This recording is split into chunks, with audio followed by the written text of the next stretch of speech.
तारीख 19 सितंबर 2011।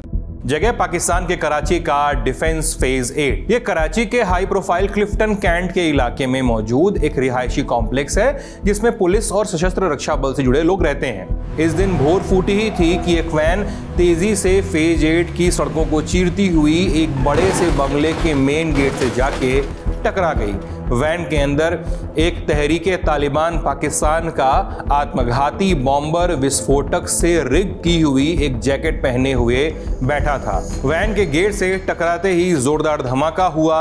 वैन और अंदर बैठे आदमी के चिथड़े हुए ही उस बंगले का आधा हिस्सा भी उड़ गया और जिस जगह ब्लास्ट हुआ वहां 8 फीट फैलाव और 2 मीटर की गहराई का गड्ढा बन गया था।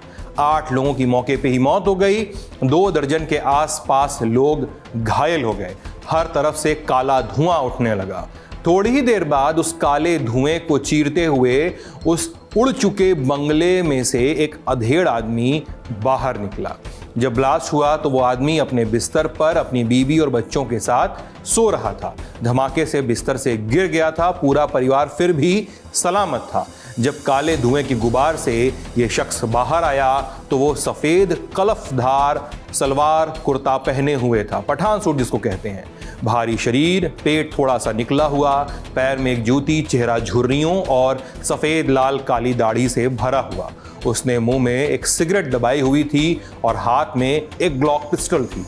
वो अपनी गाढ़ी पथराई आंखों से इस मंजर को देख रहा था। उसने होश संभाला, पिस्टल खोसी, आसपास पड़े लोगों की लाशें उठाने लगा और घायलों को मदद पहुंचाने लगा। थोड़ी देर में तालिबान के अटैक की सूचना फैल गई। पुलिस और मीडिया वाले पहुंच गए। मीडिया के कैमरे जब इस सफ़ेद पठान सूट वाले आदमी के सामने घूमे तो उसने पहले ऑफ कैमरा माँ बहन की गालियां दी और फिर कैमरे पर उस ब्लास्ट वाले गड्ढे को दिखाते हुए भारी आवाज़ में कहा, हमला करने वालों को ठीक इसी जगह पर दफन करूंगा। वो आदमी चुप नहीं हुआ, आगे बोलता गया कि मैं पीछे नहीं हटूंगा। क़यामत के दिन तक इन आतंकियों के खिलाफ अपना जिहाद जारी रखूंगा। अगर वो जहन्नुम में भी मिल गए तो वहां पर भी इनको नहीं छोड़ूंगा। गुस्साए भनभनाए इस आदमी का परिचय सिंध पुलिस का टॉप कॉप और एनकाउंटर स्पेशलिस्ट कहा जाने वाला चौधरी असलम खान स्वाति। ताजिंदगी पूरे कराची में उसे एसपी चौधरी असलम के नाम से जाना गया। वही एसपी चौधरी असलम जिसने कराची के गुंडों के मन में खौफ बनाया हुआ था। जब गुंडे की लाश गिराने के लिए एसपी चौधरी अपनी पिस्टल को क्लॉक करता तो नेता अपने स्पीड डायल पे फोन मिलाने लगते थे। एसपी चौधरी से गुहार लगाते कि गुंडों को छोड़ दो, लेकिन न सुनने की आदत में ही उसने लियारी के सबसे बड़े दहशतगर्द रहमान डकैत को एनकाउंटर में मार गिराया था। इस्लामाबाद में बैठी हुकूमत भी उसे अंगूठे के नीचे रखने की नाकाम कोशिश करती रहती थी, लेकिन वो किसी की भी नहीं सुनता था। वही चौधरी असलम जिसके बारे में बातें फिर से शुरू हुई जब आदित्य धर ने अपनी मूवी धुरंधर में लियारी की गैंगबाजी को दिखाने की कोशिश की और चौधरी असलम के किरदार में पोर्ट्रे किया संजय दत्त को। फिल्म जैसी है वो सो है, लेकिन हम आपको बताने आए हैं कि कराची के कॉप चौधरी असलम खान की कहानी क्या है। जब साल 2000 में दुनिया ने नई सदी में प्रवेश किया उस समय पाकिस्तान के लिए बहुत कुछ बदल चुका था। इसी वक्फे में ये मुल्क एकाधिक आतंकी घटनाओं में नामजद हो चुका था। चाहे कंधार प्लेन हाईजैक हो, चाहे अमेरिका के ट्विन टावर्स पे हमला हो, इंटेलिजेंस एजेंसियों को हर एक सूत्र पाकिस्तान से जुड़ता हुआ दिख जाता था। लेकिन पाकिस्तान की हुकूमत और वहाँ की पुलिस इस बात से सबसे कम परेशान थी। उसे पता था कि जितनी भी लानत मिलेगी अमेरिका की नज़रों में बरकत तो बनी ही रहेगी। उसकी सबसे बड़ी मुसीबत उसके पोर्ट टाउन कराची में सुलग रही थी, खासकर कराची का लियारी वाला इलाका। हुआ कुछ यूं था कि सोवियत अफगान युद्ध खत्म होने के बाद बहुत सारे हथियार लियारी में जगह बना चुके थे और पाकिस्तान की सियासत का एक हिस्सा भी इस इलाके से जुड़ता था। साल 1980 से लेकर साल 2000 के बीच लियारी का इलाका लोकल गैंग्स की लड़ाई में उलझा हुआ था। 70 के दशक में, उससे भी पहले, बेनजीर भुट्टो के पापा और पाकिस्तान के तत्कालीन सदर जुल्फिकार अली भुट्टो ने लियारी के लोगों को जमीन से जुड़े अधिकारों में जगह दी थी। तब से यह तय हो गया कि लियारी के लोग अपनी वफादारी भुट्टो परिवार की ओर ही रखेंगे।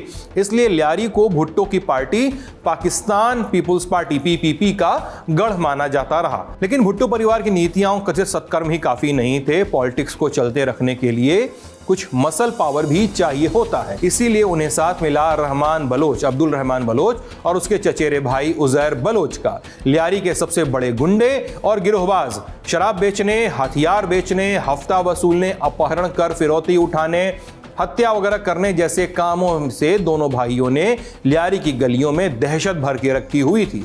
लेकिन हर किस्म की दहशत और दहशतगर्द को चुनौती देने वाले आते ही हैं, ऐसा संसार का नियम कहता है। इसीलिए मुत्तहिदा कौमी मूवमेंट MQM नाम के राजनीतिक मूवमेंट ने वो चुनौती पेश कर दी।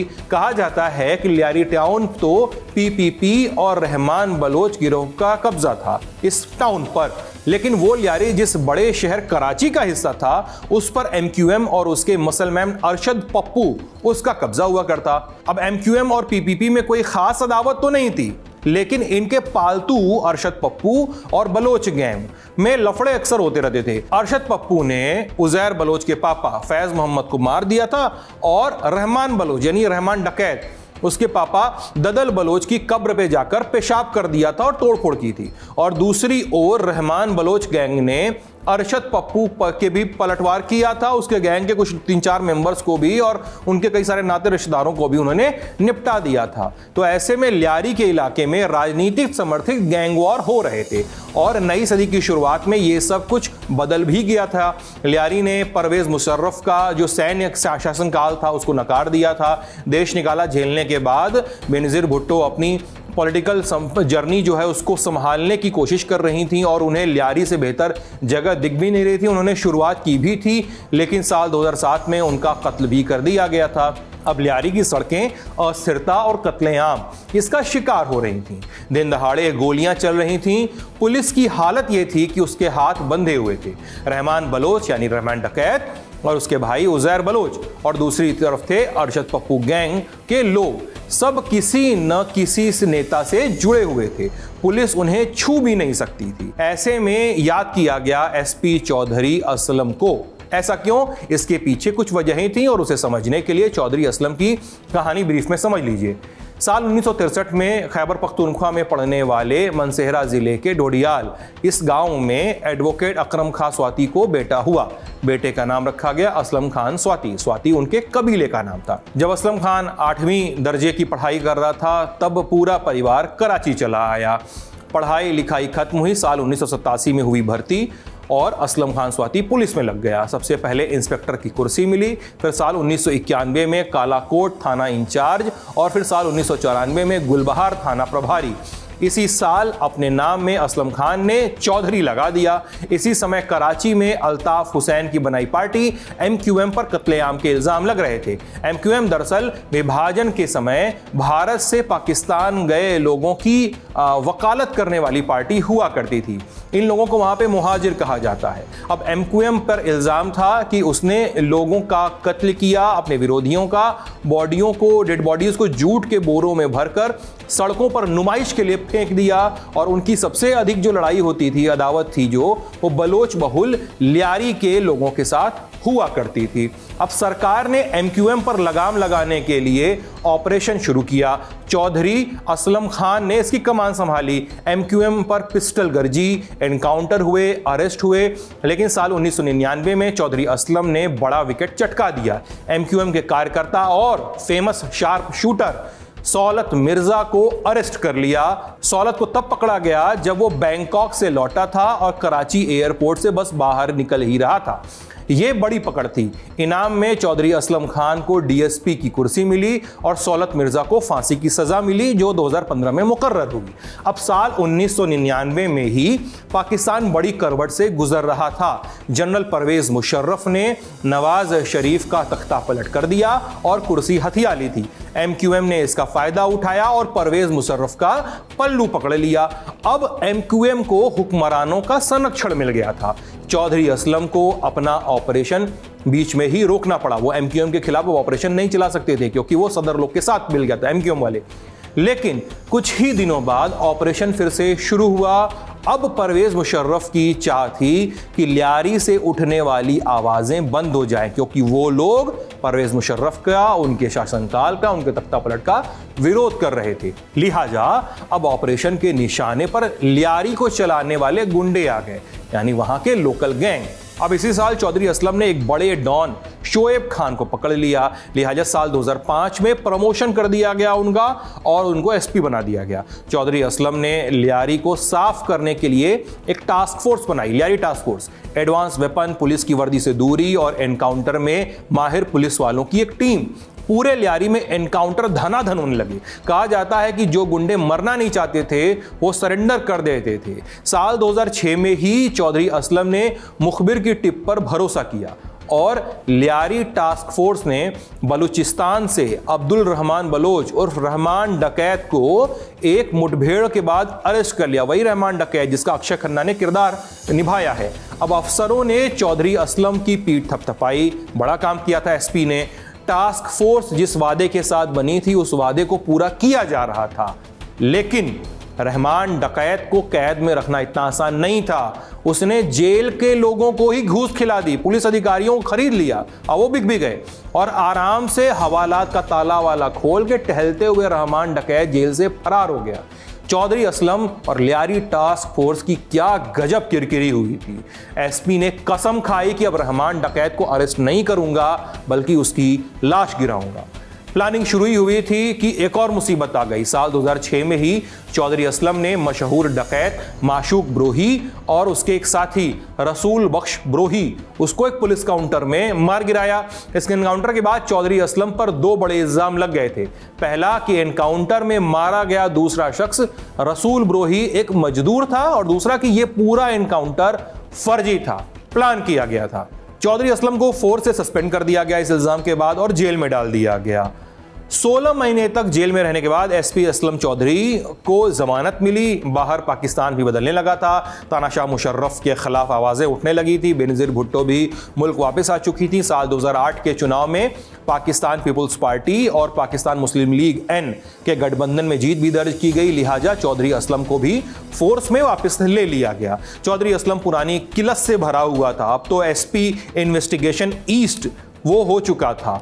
उसने रहमान डकैत को जीरो इन करने का प्लान बनाया और फिर साल 2009 में उसको वो मौका मिला। एसपी असलम चौधरी की टीम को कराची के बाहरी इलाके बिन कासिम में एक मुठभेड़ में रहमान डकैत और उसके साथ के 3 लोग उनको एनकाउंटर में मार गिराया गया। पुलिस ने कहा कि एक मुठभेड़ थी, लेकिन सब जान रहे थे कि एसपी चौधरी असलम ने अपना इंतकाम पा लिया है। एसपी चौधरी का ऑपरेशन चलता रहा। हर 2 दिन पर लियारी में मुठभेड़ और कत्ल की खबरें गूंज उठी।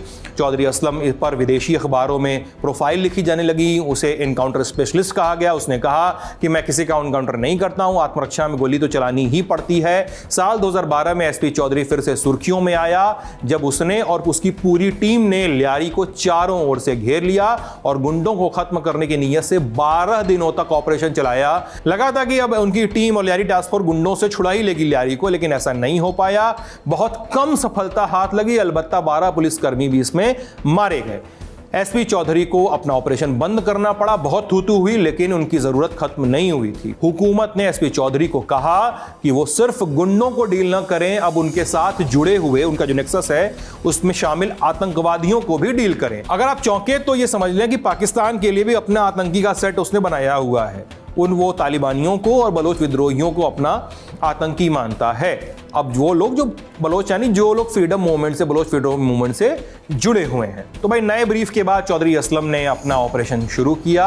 अब तालिबान और बलोच फ्रीडम मूवमेंट से जुड़े मिलिटेंट्स को उसने मारना शुरू किया। तहरीक तालिबान को सबसे अधिक बुरा लगा, सबसे अधिक चोट भी पहुंची।